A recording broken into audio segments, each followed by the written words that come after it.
सभी साथियों को जगदीश प्रसाद की क्लास में स्वागत है। सभी साथियों को नमस्कार, हेलो, हाय। आप खुश होंगे, स्वस्थ होंगे, मस्त होंगे। और रीट की भर्ती 62,000 आ रही है। आपकी खूब अच्छी तैयारी चल रही होगी, मेरी क्लास का आनंद ले रहे होंगे फ्री में, और आपके समझ में आ रही होगी, किसी प्रकार की प्रॉब्लम नहीं आ रही होगी। अगर फिर भी प्रॉब्लम आ रही है तो आप कमेंट करके मुझसे उस समस्या का समाधान करवा सकते हैं। अपन समस्या का समाधान करने में समर्थ हैं। तो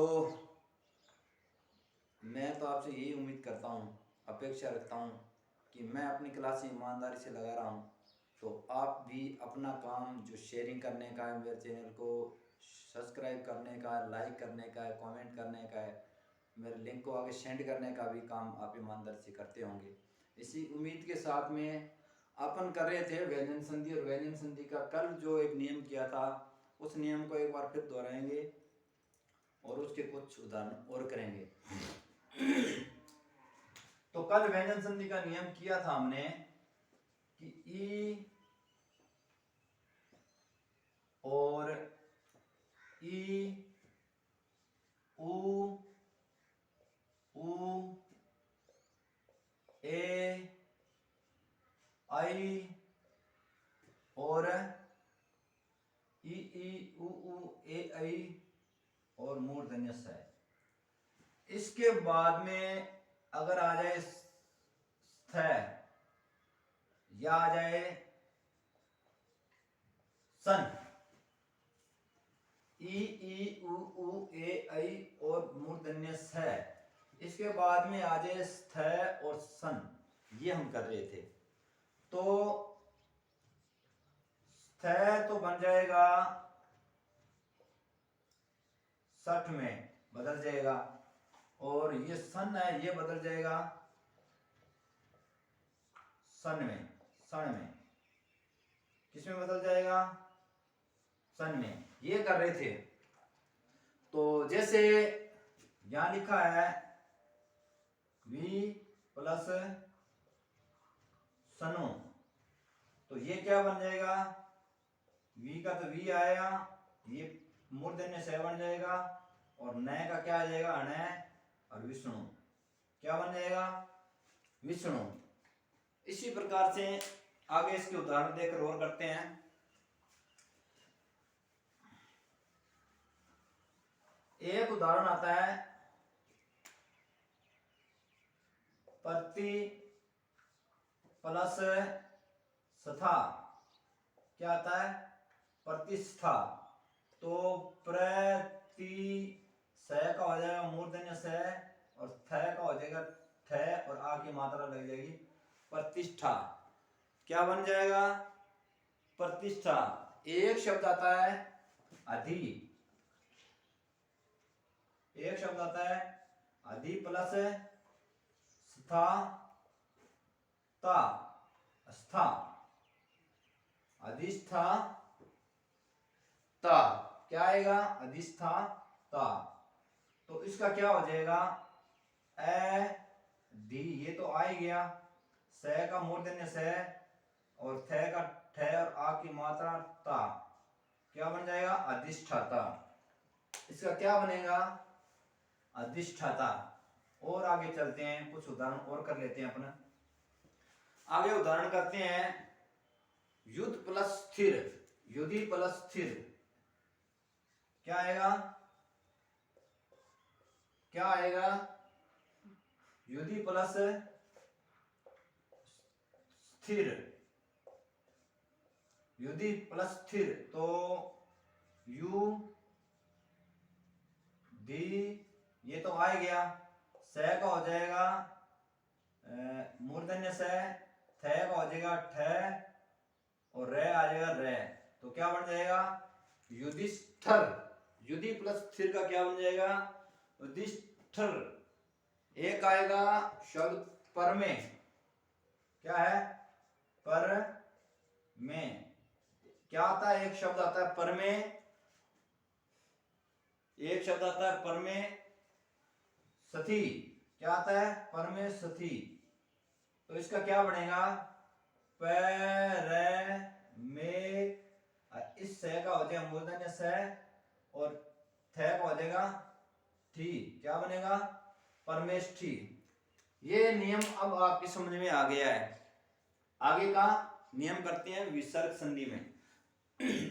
अब क्या चल रही अपनी विसर्ग संधि। विसर्ग संधि अब क्या करेंगे अपन, विसर्ग संधि। विसर्ग संधि में क्या होता है कि विसर्ग के बाद स्वर या कोई व्यंजन आता है तब उसमें चेंजिंग आ जाती है, और वो अपन अभी करेंगे।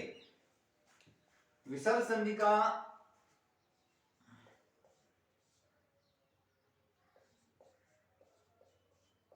पहला नियम करते हैं। विसर्ग होता है ये,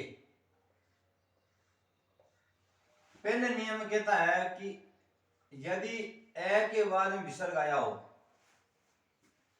पहला नियम क्या कहता है, ए के बाद में विसर्ग आया हो और उसके बाद में कोई घोष व्यंजन आ जाए,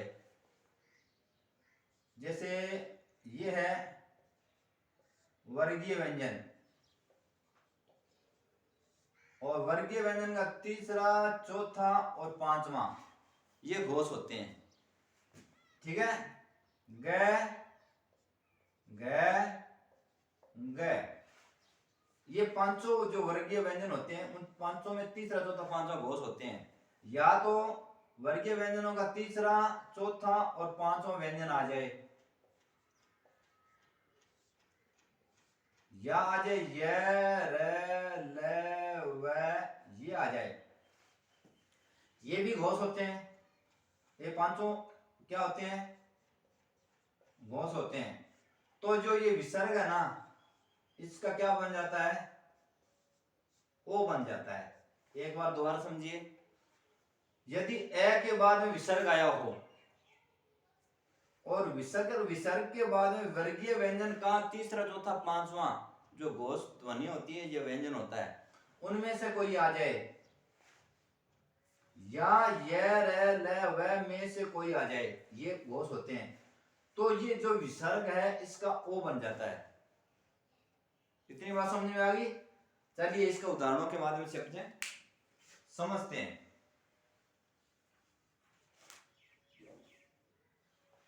पहला उदाहरण है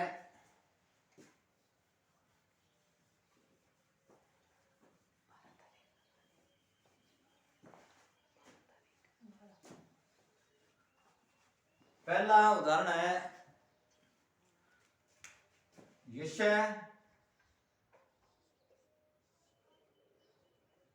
प्लस वर्मा। क्या है, यश प्लस वर्मा, तो यह का तो ये आ गया, ठीक है। ये श है, इसमें क्या है, ए, यहां पर स नहीं आ रहा, स के बाद में जो ए लगा है वो आ रहा है, तो यह श का तो श आ गया। अब ये जो विसर्ग है ना, इसके बाद में क्या है, ये आ रहा है, ये वाला जो यह के बाद में जो घोष व्यंजन है, यह घोष व्यंजन है, वह घोष व्यंजन है। तो इसके आने के बाद में, घोष व्यंजन आने के बाद में जो विसर्ग है ये क्या बन जाता है, ओ। तो ओ की मात्रा यहां लगा दो, ये बन गई यो, यशो वर्मा। तो क्या बने, वर्मा का वर्मा लगा दो, शब्द क्या बना, यशो वर्मा। एक शब्द उदाहरण और ले लेते हैं, यश प्लस गान। क्या है, यश प्लस गान। अब यह श का तो यश आ ही गया, ये विसर्ग के बाद में क्या है, ये घोष है, क्या है, घोष है, तो इस विसर्ग का क्या बनेगा, ओ।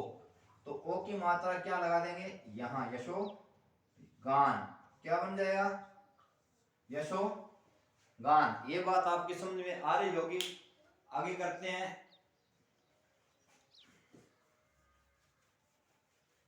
आगे उदाहरण ले लेते हैं, आगे उदाहरण ले लेते हैं।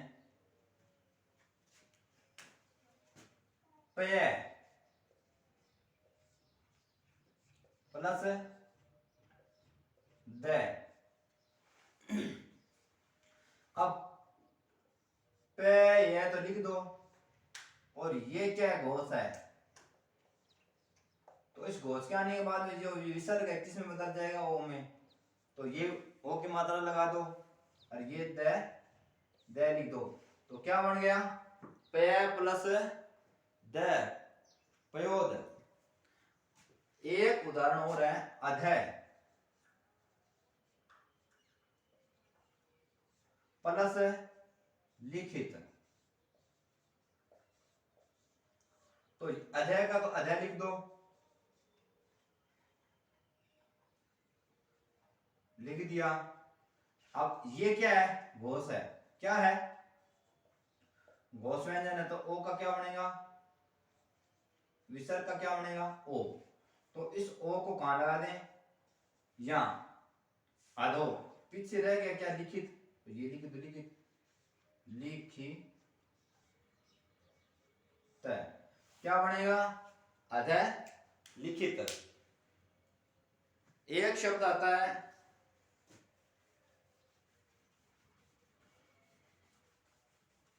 उदाहरण के तौर पे, एक उदाहरण आता है शिरः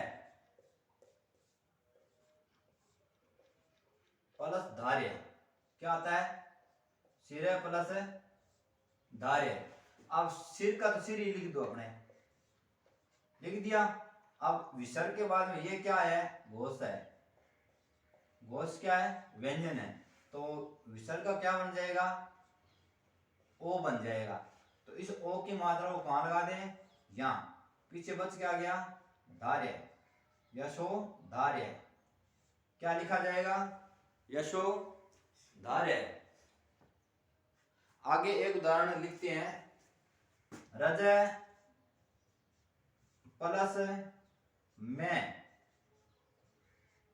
अब देखो ये विसर्ग है और विसर्ग के बाद में क्या है, ये घोष है। तो र जय का तो जय लिख दिया, विसर्ग का वो क्या बन गया, ओ। तो इस ओ की मात्रा को यहां लिखा दो, रजो में। क्या शब्द बनेगा, इसका अर्थ शब्द बनेगा रजो में। एक उदाहरण और ले लेते हैं, इससे अपनी बात है स्पष्ट हो जाएगी। वो क्या बात है, वो ये है, तिरय प्लस हित।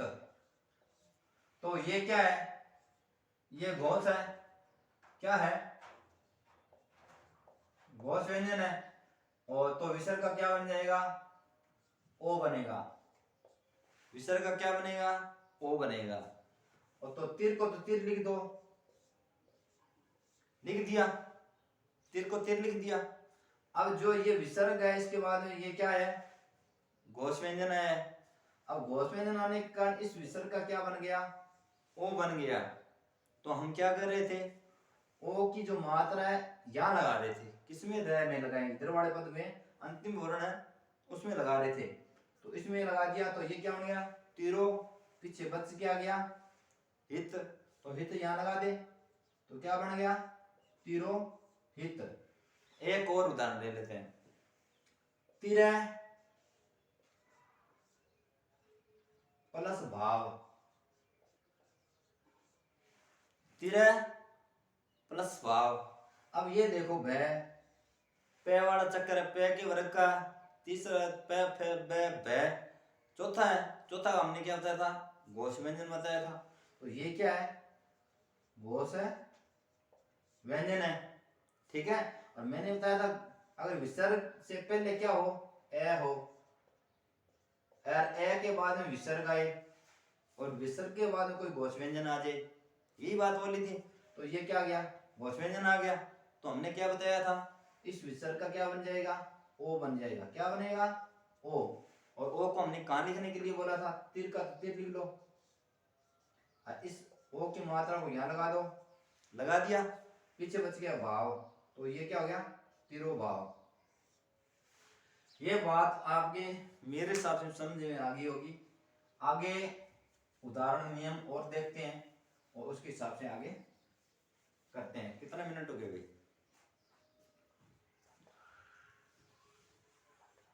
18 11 मिनट आगे और करते हैं। प्रथम पद में क्या हो, यहां पर ए आ,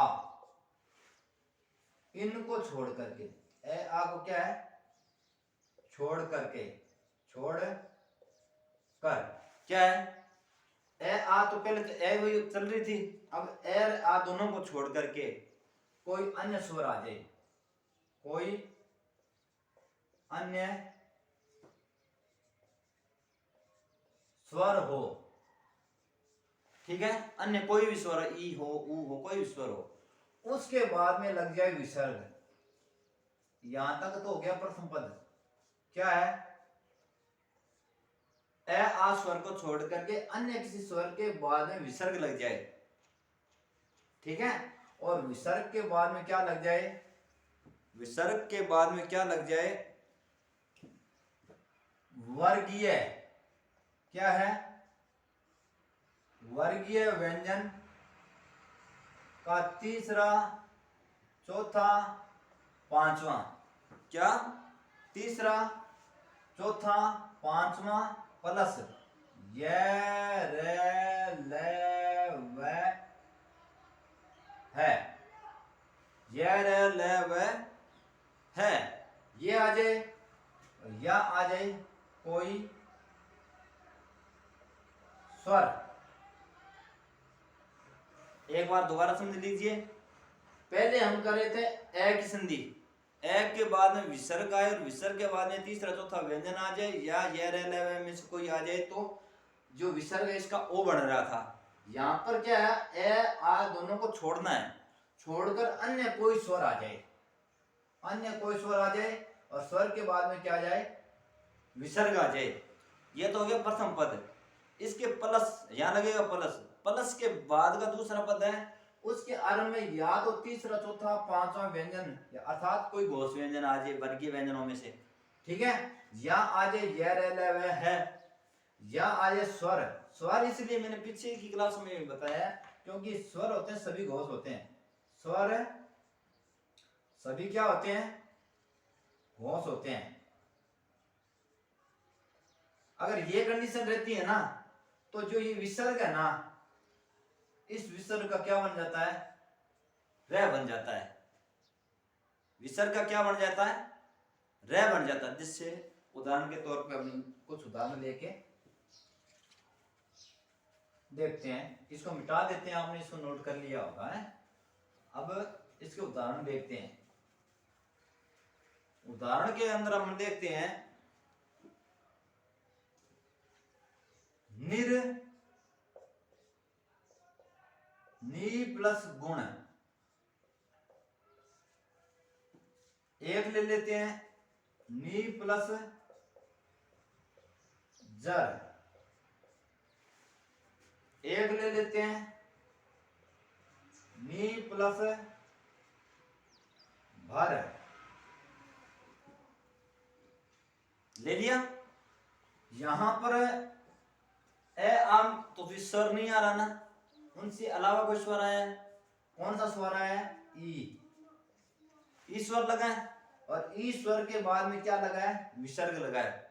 और मैंने यही बताया था कि ए आ स्वर को छोड़ करके किसी अन्य स्वर के साथ में विसर्ग लगा हो और विसर्ग के बाद में कोई तीसरा चौथा पांचवा वर्गीय व्यंजन आ जाए, ये रे ले वे है आ जाए या कोई स्वर आ जाए, तो जो विसर्ग है उसका क्या बनेगा, रे बनेगा। तो यहां पर ये क्या है, तीसरा व्यंजन है, और तीसरा क्या होता है, घोष होता है। आगे बात, अब हम क्या करेंगे, जब घोष व्यंजन आ गया और ए आ को छोड़कर अन्य कोई स्वर आ गया और उसके बाद में विसर्ग आया, तो इस विसर्ग का क्या बनेगा, रे बनेगा। ये बात बोली थी। तो इसका शब्द को संधि करेंगे तो शब्द संधि बनेगी नी, विसर्ग का रे बन गया, जो आधा रे होता है वो आगे वाले व्यंजन के ऊपर आता है, ये बात भी आपको पता है, हम जानते हैं। तो ये गुण है। अब क्योंकि विसर्ग का रे बना था तो रे आगे वाले व्यंजन के ऊपर आएगा, तो यहां क्या आ जाएगा, निर्गुण, नी आगे विसर्ग प्लस गुण, तो क्या बनेगा, निर्गुण, जिसका कोई गुण नहीं होता है। आगे देखते हैं, आगे नी प्लस जर, इस विसर्ग का क्या बनेगा, इसके बाद में क्या घोष है ना, घोष है, तो इसका क्या बनेगा रे, तो ये बनेगा नी निर्जर, जो बूढ़ा नहीं होता है। ये नी के बाद में भर है और यहां विसर्ग है, तो इसका क्या बनेगा नी भर। कितने मिनट हो गए, इतनी बात आप समझ में आ गई। ये विसर्ग संधि का नियम है ना, आगे के नियम है। आज मैंने से इनको डिटेल से समझाने का प्रयास किया, उदाहरण ज्यादा समझाने का प्रयास है, क्योंकि ये थोड़ा पेचीदा है, या थोड़ा बच्चों को, विद्यार्थियों को थोड़ा भय रहता है और वो इसको समझ नहीं पाते हैं। तो मेरा आप उद्देश्य ये है कि आपको कॉन्सेप्ट क्लियर हो जाए। जब कॉन्सेप्ट 5-10 उदाहरणों के माध्यम के द्वारा हम कॉन्सेप्ट क्लियर कर लेते हैं, उसके बाद में क्या करते हैं, हमारा वो कॉन्सेप्ट क्लियर होने के बाद हमें आत्मविश्वास हो जाता है, आत्मबल की, और हमारे अंदर कॉन्फिडेंस पैदा हो जाता है, अच्छा कॉन्फिडेंस का लेवल आ जाता है, तो हम किसी पर्सन को आराम से आसानी से कर सकते हैं। मित्रों, मैं ईमानदारी से मेरी क्लासें लगा रहा हूँ और मैं फ्री में आपको ईमानदारी से, भगवान के आपकी साक्षी मान के कहता हूँ, मैं ईमानदारी से क्लासें लगाता हूँ। जो मेरे पास नॉलेज है, 20 साल का कंपटीशन का अनुभव है, वो मैं आपके साथ में साझा कर रहा हूँ। आप भी कुछ लोग इनमें से जानते हैं, लेकिन मेरा उद्देश्य इतना ही है कि आपका पर्सन गलत ना हो, क्योंकि 1-2% गलत होने से ही तो हम रह रहे हैं, ज़्यादा पर्सन गलत नहीं हो रहे। तो कॉन्सेप्ट अगर हमारा क्लियर है तो हमारे पर्सन हमें अच्छे से आ जाएंगे और हम कर लेंगे, हमारे पर्सन गलत नहीं होंगे। जगदीश प्रसाद की का ये लक्ष्य है, उद्देश्य है कि आपके जो मेरे पढ़ाई हुई क्लासें हैं उनको लगाने के बाद आपको कोई पर्सन गलत ना हो। कोई कॉन्सेप्ट हो, जो सर्वनाम हो, संज्ञा हो, विशेषण हो, अव्यय हो, कोई भी प्रत्यय से भी कॉन्सेप्ट क्लियर करेंगे और उसके बाद में अपने उदाहरणों के माध्यम से समझेंगे।